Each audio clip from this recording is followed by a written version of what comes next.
Hello, good afternoon, and welcome to Henley High School for another edition of Skyline Conference Softball as the Henley Hornets host the Phoenix Pirates.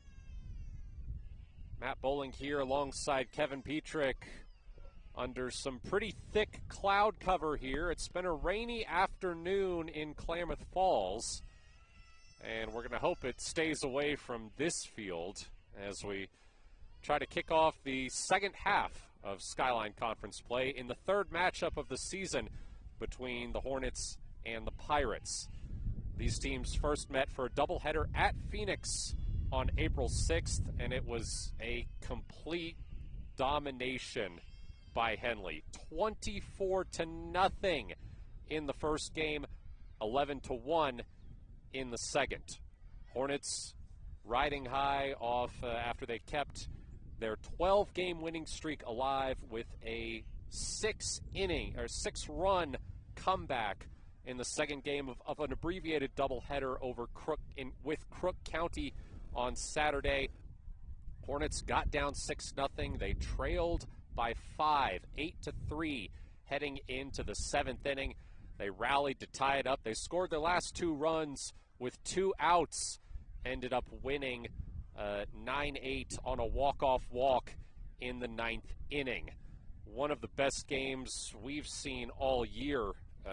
Really the best game we've seen all year, and probably one of the most memorable games that Henley's had in a while. Brian Stock told me that was their first comeback that big since 2 years ago. They were playing Mazama. They won the game in the bottom of the seventh. He said he thinks they had about 6 or 7 straight hits with 2 outs. They were down 6 going into that inning, and that win got them the Skyline Conference Championship. Henley looking to take another step towards their umpteenth Skyline Conference Championship in a row this afternoon. We'll show you the standings here real quick as we're about ready to get underway in a few minutes. You can see it's pretty much the Hornets and everybody else. Henley 8-0, 16-2 overall. Phoenix 4-4 in league play, 7-7 overall. Look especially at the difference in rankings there too. Henley number 1, nobody else higher than 14. But this Phoenix team, Kevin, has been pretty up and down, especially since that match, that doubleheader against Henley. They won at Marshfield, a top 10 team. They split with Klamath Union at Klamath Union, swept Mazama, and then also split a doubleheader with Hidden Valley. So interesting to see which version of Phoenix are we going to get today. Yeah, you never know with these Skyline opponents. Since we saw Phoenix, they've had a couple nice wins. A couple of those games were against top 10 teams, and they squeaked out a couple of wins, so we may see a little improved Phoenix team here. But that opening weekend of league play, we saw Henley, and boy, they dominated. They had a 17-run inning, and that's kind of when things got rolling for this team. The bats were on fire, and Annie Campos pitched very well. So we'll see where we're at today. Both teams, I'm sure, are better than they were a couple of weeks ago, and this will be an interesting game if we can get it in. If you can see on the stream, you see the rain, and the wind's blowing directly at us. So you would think it would come this way, but we're kind of hoping we can dodge the weather. Yeah, those games at Phoenix, that doubleheader on April 6th, were games 3 and 4 in that in what is now a 12-game winning streak. Hornets played a pretty challenging non-conference schedule. They lost their opening game at 5A Caldera on March 15th. Also took a 12-2 loss to Scappoose that the Scappoose since had to forfeit, along with 8 other wins because of an ineligible player. Also had a 16-1 loss to South Umpqua, the number 2 team in 3A, who is currently still undefeated. That challenging schedule has positioned Henley well for the postseason, and it's positioned them well to make a nice run through Skyline Conference play. Yeah, Henley's right where they want to be. If they can finish the second half of this league schedule the way they finished the first half, they're going to be in really good shape going into the playoffs. So it's going to be Annie Campos to start things off in the circle for Henley. She pitched 2 excellent relief innings, both of the extra innings against Crook County on Saturday. She allowed just 1 hit and struck out 5 across those 2 frames.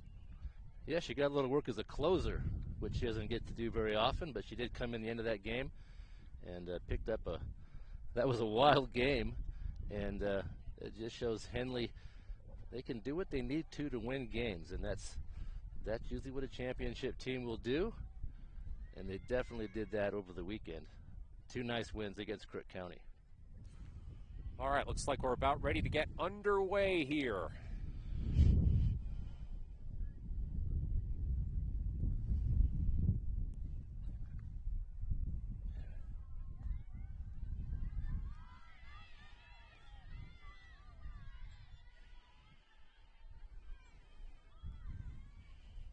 If you're just now tuning in, Matt Bowling here alongside Kevin Petrik. Henley starting off the second half of Skyline Conference play.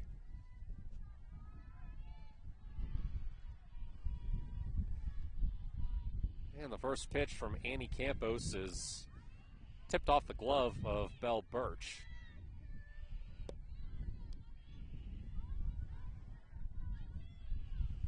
Jaden Voss, the leadoff hitter today for the Pirates. She comes in hitting .308.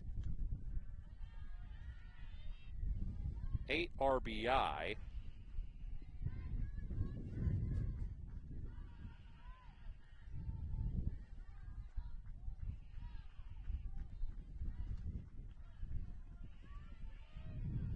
Campos delivers a couple of balls, and the count is 3-0.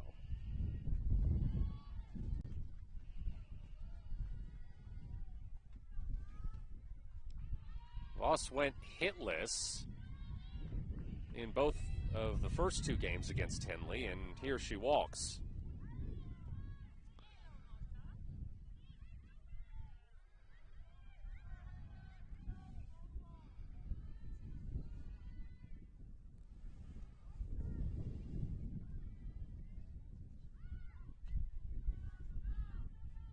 First pitch to Carson Gallegos is low.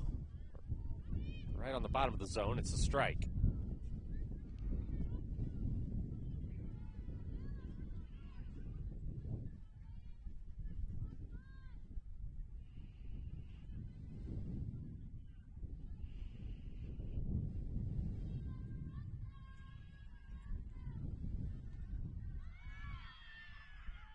That one in the dirt, and runner advances to second.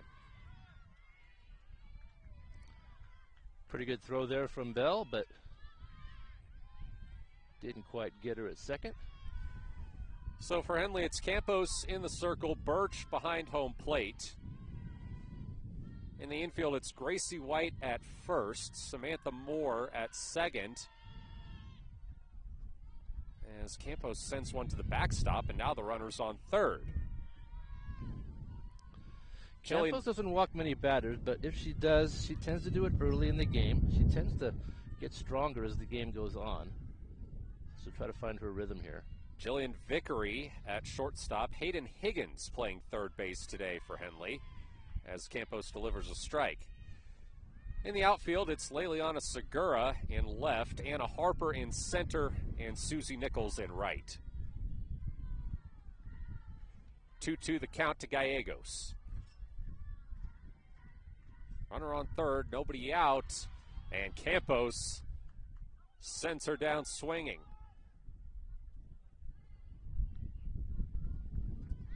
It's a nice play by the Henley infield there, throwing down the first to get the out, but not giving up the run from the runner at third, so that was well done, and they get their first out.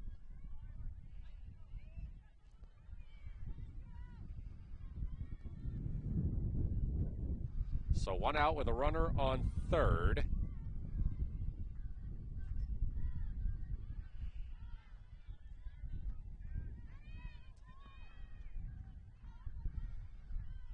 Campos delivers a ball here.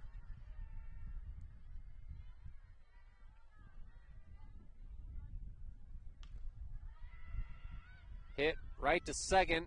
Run comes home to score. They get the out at first.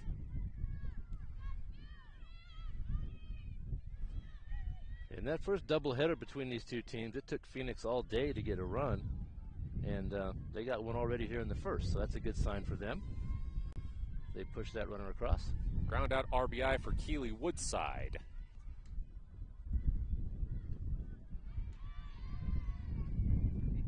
Campos delivers a strike here to Destiny Christlieb.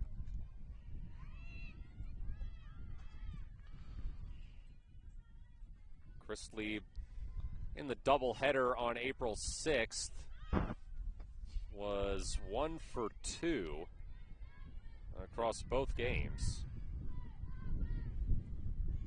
She fouls one off here, and the Hornets are a strike away from getting out of the inning. Perfectly placed ball by Campos, and that is a 3-pitch strikeout. But Phoenix pushes a run across, so the Hornets come to bat trailing in the bottom of the first. Right after this break here on MyBasin.com. Sports was kind of what defined me as a person. I loved to play every sport I could possibly play. The Abbeys was really the family stomping ground for all of our community. Saturday afternoon soccer tournaments, we'd head over to Abbeys afterwards. And then when we got up into middle school, on our way home, we'd stop at Abbeys after basketball games. When I go home, I want to see two things when I drive through Winston. I want to see my Abbeys, and I want to see my high school. And those are the two memories that stick out the most to me.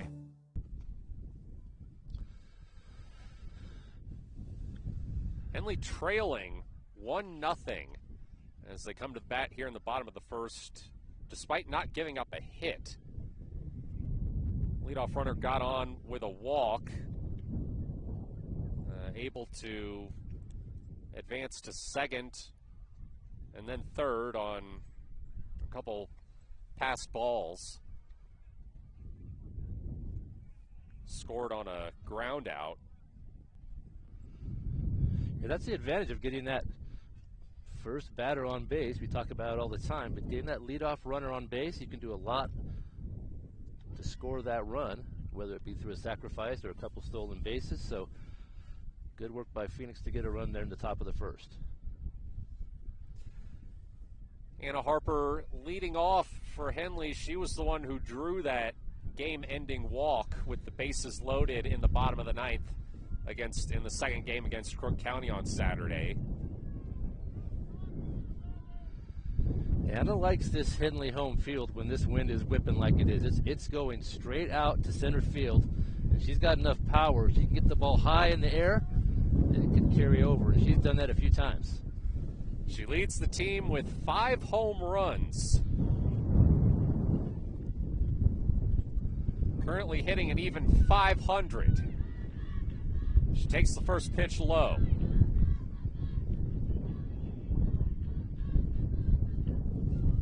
Also leads the team with 26 RBI.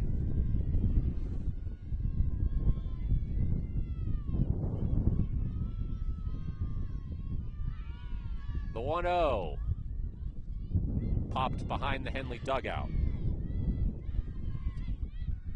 When you're the leadoff hitter and you lead the team in RBI, that says a lot about the back half of your lineup. You get a lot of runners on there for her to hit home in the later innings. So Henley's a good hitting team top to bottom. Keely Woodside getting the start in the circle for Phoenix. And she pitched a total of 5 1/3 innings across that doubleheader on April 6th as Harper rips one past second base. And it's a leadoff hit for Anna Harper. Woodside got the start in Game 2. She gave up 5 hits, 8 runs, 6 of them earned, walked 5 and struck out 7.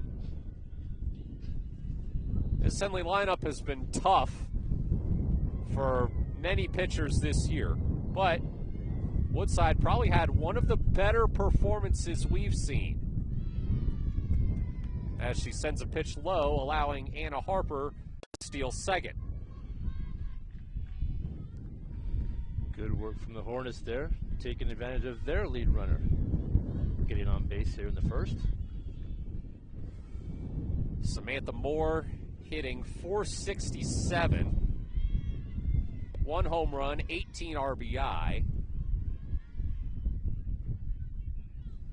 Takes that one low.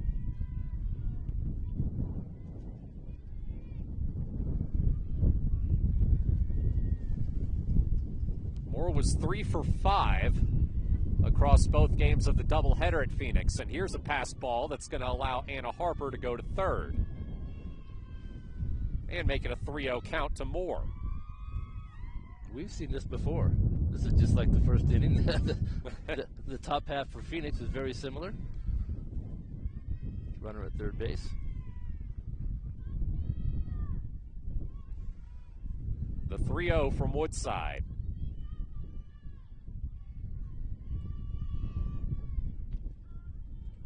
And that's a strike at the bottom of the zone. Well placed.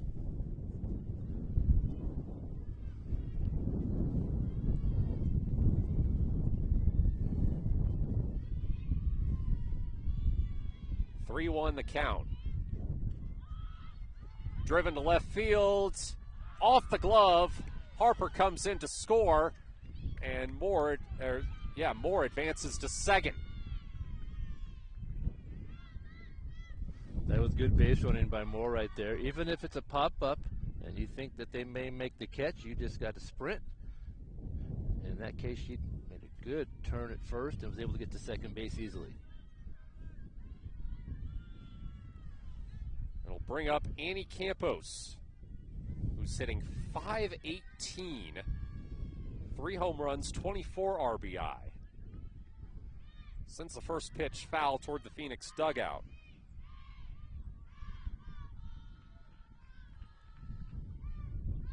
She was 7 for 9 at the plate across that doubleheader on April 6th, including a home run and 8 RBI. She's looking for one here, but it's going to stay in, and again, Phoenix unable to make the catch. That is going to score more and send Annie Campos to second. Henley has taken the lead. It is very windy here, and that may cause a little bit of problems for these outfielders if a ball's hit high in the air. And Henley's had a couple of good breaks here in the first inning. So it brings up Belle Birch.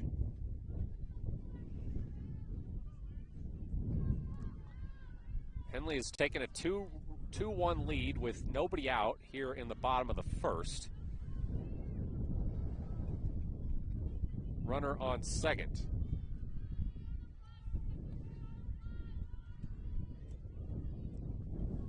It's the freshman Bailey Lucignant, the courtesy runner. Lucignant, one of only 2 freshmen listed on the varsity roster.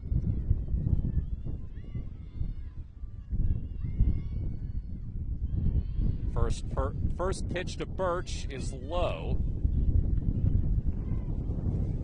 She's hitting .453 with 1 home run and 23 RBI.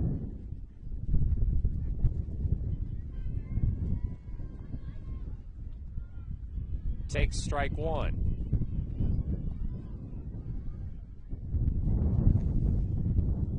In the doubleheader against Phoenix, she was a total of 5 for 8 at the plate. Drove in 6 runs. Another strike looking. We're getting our first rain here. It's just starting up.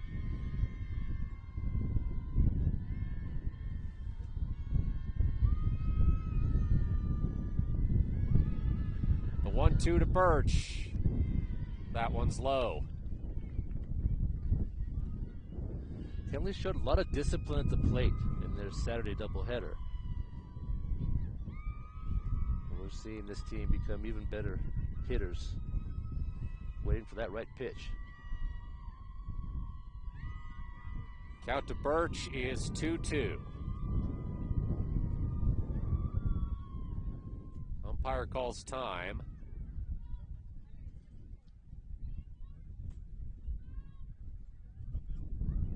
Not sure what he was saying to Brian Stock there,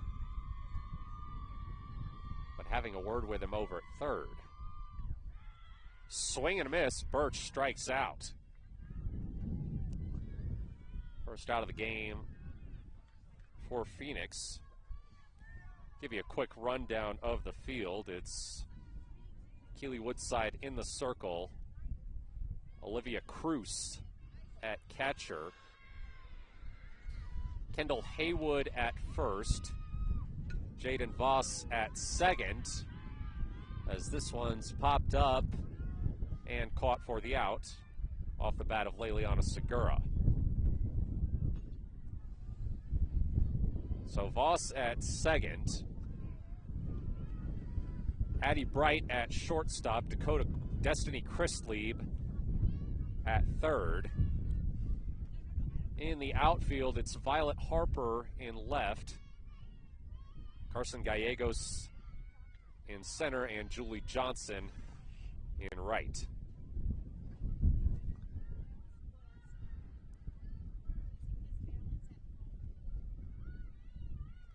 First pitch to Jillian Vickery is a ball.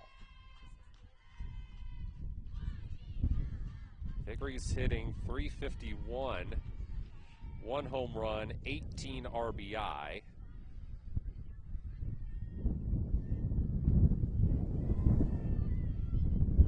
She was 2 for 8 at the plate across that doubleheader with Phoenix, but credited with 5 RBI.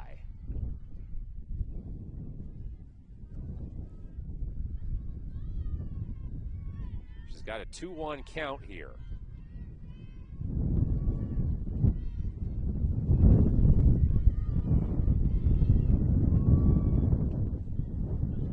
Fouls one in the dirt. Lucignette going to third. Or maybe that wasn't foul. Yeah, it had to have not been foul. Right. Otherwise, they would have sent Lucignette back to second. So 2-2 with a runner in scoring position, or runner at third, rather. And the count is full for Vickery.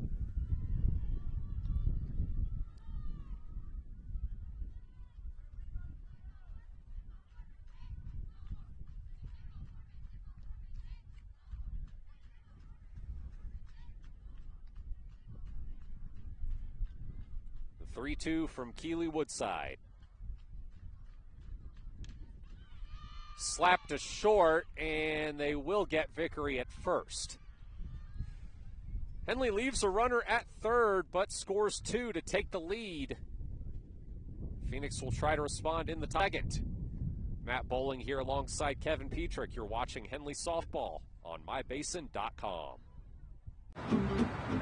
Thanks to Les Schwab Tires, I'm a confident backseat driver, but Mom's a little stressed about spending. Remember, deep breaths and watch your speed.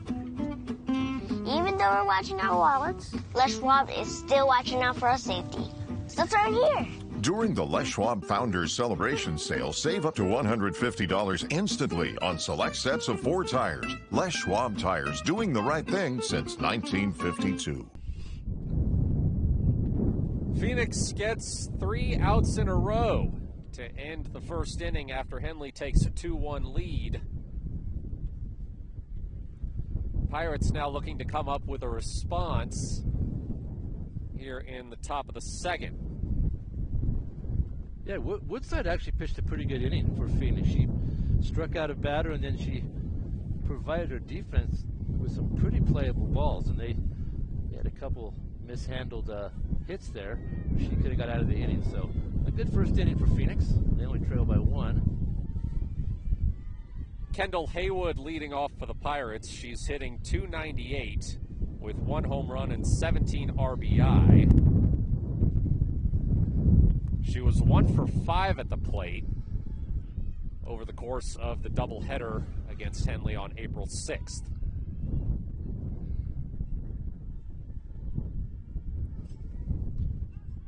First pitch sends one right to second, and an easy play at first for the Hornets.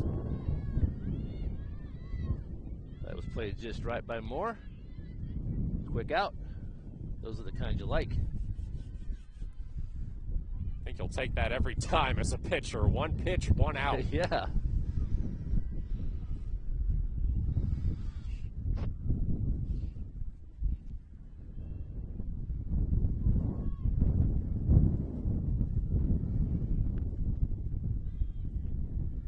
First pitch fouled off by Riley Johnson.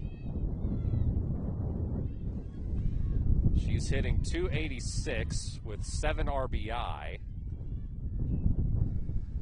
And she was 0 for 4 across the doubleheader. Sends one right to Campos, who can't glove it cleanly, but... oh, she beats the throw to first.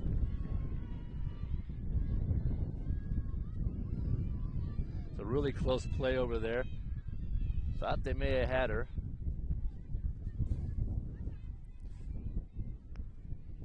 It might have been Vickery who came sprinting in from short to try to make that throw. Yeah, she did. She almost got there in time. Good effort.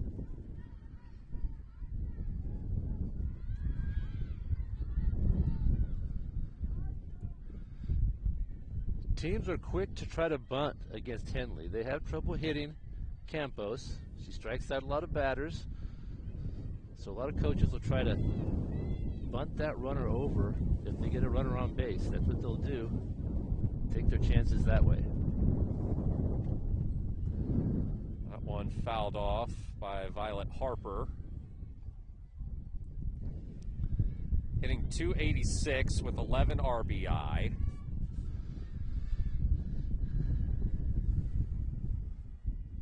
Was 2 for 4 at the plate in the doubleheader. Lofts one over the Henley dugout, and the count goes to 1-2. I'm just going to say it, Matt. It's miserable. It's miserable out here. It was beautiful this afternoon. People came to this game thinking it was going to be sunshine. It is cold and windy and wet. Campos delivers the ball. It's looking to be like that on Thursday also for the second game of the week between these two teams. Looking at a high of 49. Harper fouls one into the safety netting.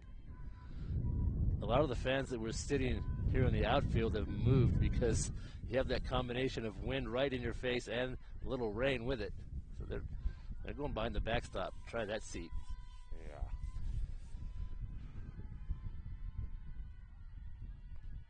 Two.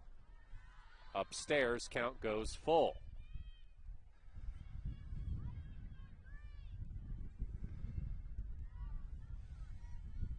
And we are getting a little rain out here.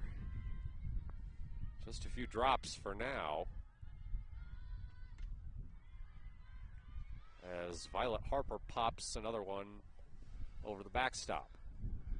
These kids don't mind. They're tough. The only ones whining are, well, me. They'll play right through it. Full count to Harper.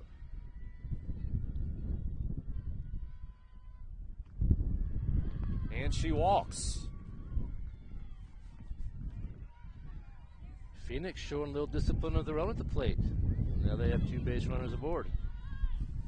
Yeah, this certainly doesn't look like the same team we saw on April 6th. Yeah, those games were pretty much out of reach by the end of the first inning, and we've got some competitive scoring here, 2-1.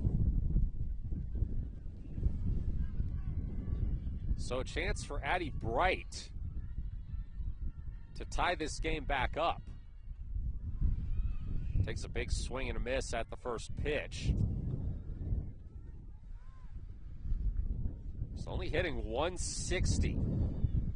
6 RBI. Only played in one of the 2 doubleheader games and was 0 for 1. She fouls one off here. Count goes to 0 and 2.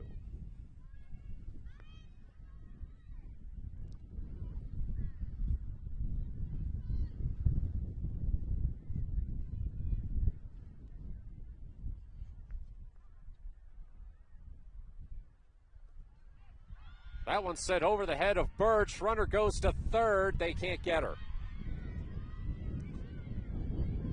That was some textbook baseball there from Jillian Vickery at shortstop. She made her way over to back up that throw. Coaches will teach that, but sometimes kids will forget to do it, and she saved a run right there.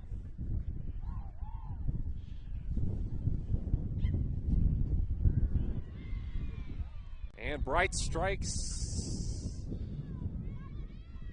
Well, that's strike 2.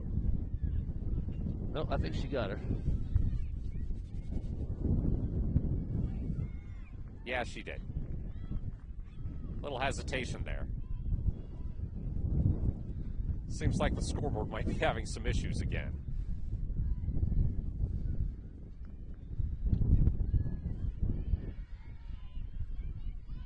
So up comes Julie Johnson,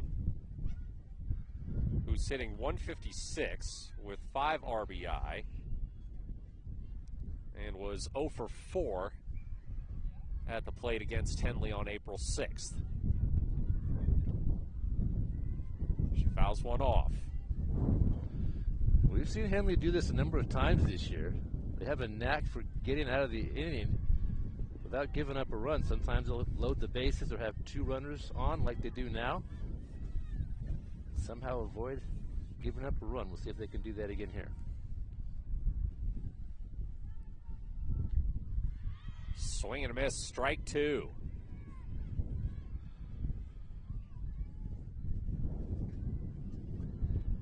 Payoff pitch coming for Annie Campos.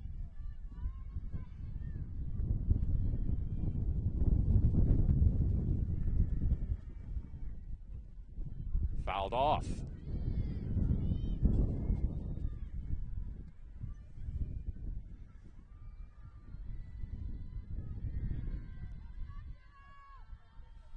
Another 1-2.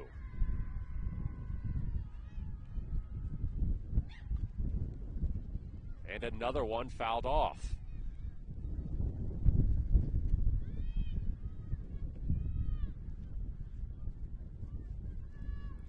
Julie Johnson, the 9-hole hitter, doing a good job of staying alive here.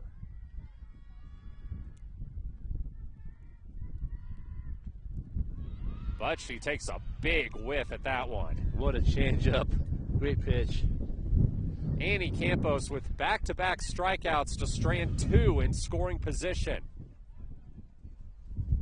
Henley will look to build on their 2-1 lead in the bottom half of this inning when we come back here on MyBasin.com. Threads. There are many threads that run through our region. There are churches and schools and Little League teams that bring us together and bind us into communities. There are roads and cars, there are houses and jobs and businesses, all woven together to make the fabric of our communities. There are financial threads that are part of that tapestry as well. For over 80 years, it's been our pleasure to be headquartered here, providing financial services to generations of our friends and neighbors. From that first savings account, to retirement planning, and all of the cars and houses and groceries in between, we keep your money local, investing it back into our communities, adding more threads to the fabric to make our communities stronger. Pacific Crest Federal Credit Union. Find your path. White, Higgins, and Nichols due up for Henley here in the bottom of the second after Annie Campos delivers back-to-back strikeouts to strand runners on second and third for Phoenix. Henley did again, able to shut the door, not give up a run. They've done that so many times this season.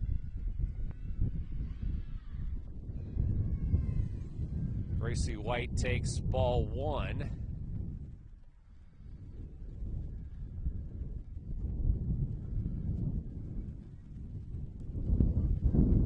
She's hitting .404 on the season.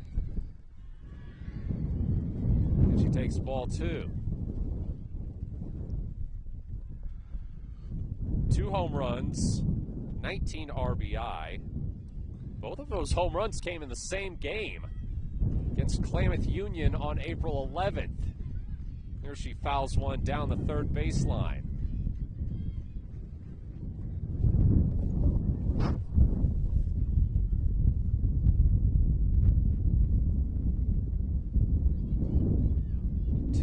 The count to White. And another one fouled down the third baseline.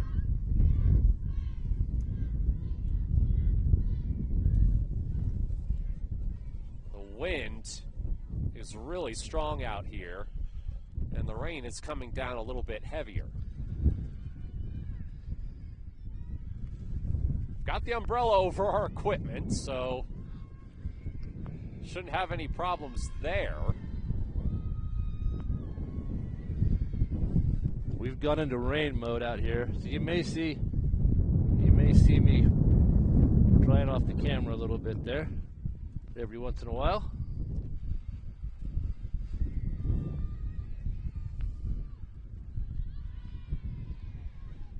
And it looks like Gracie White just drew a walk. Trying to work the computer with one hand and hold onto the umbrella with the other. It's not easy with this wind. Can I help?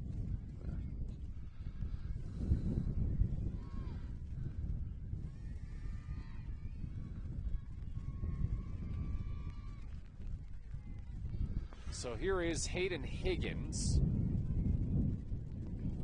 taking strike 1.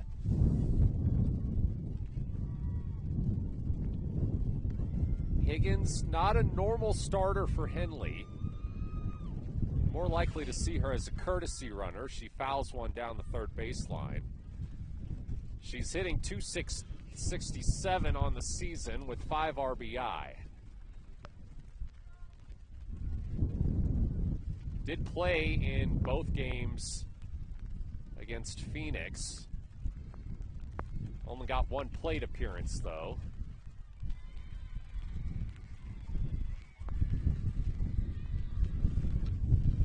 Higgins drills one to second, and this could be a double play.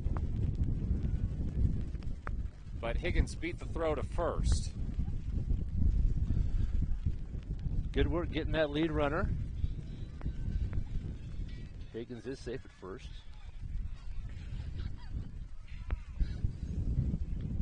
So 1 on and 1 out for Henley.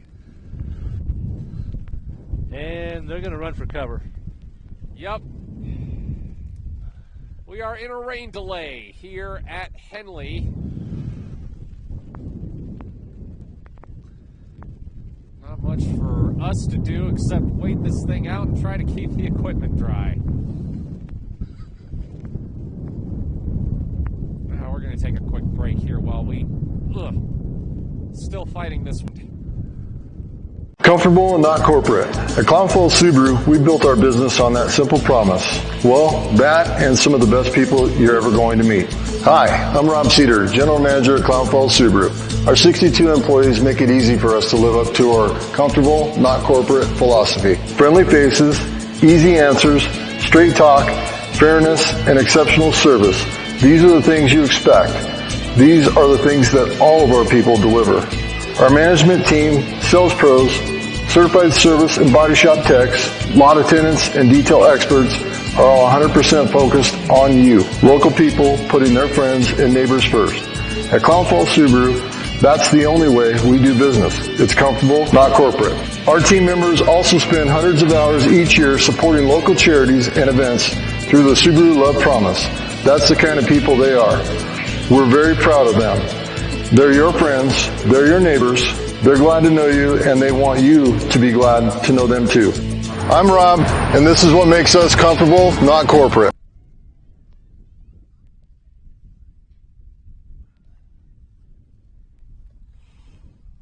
Okay, we are in a rain delay here at Henley in the bottom of the second inning. Hornets up 2-1, and the reason why it's dark is because we've got the towel over the camera. Okay, Kevin just took it off. Yeah, nothing really to do except wait this one out.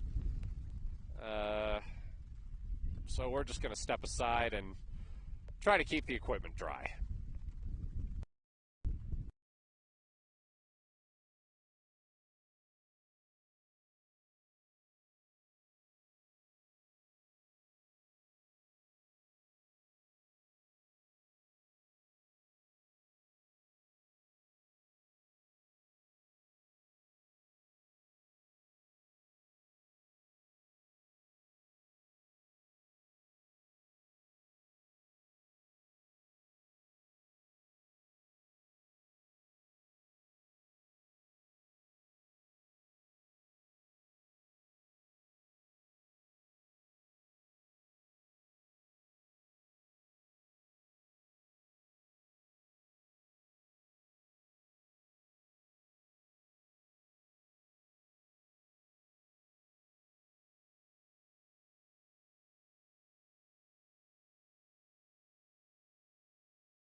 Okay, folks, after some deliberation, they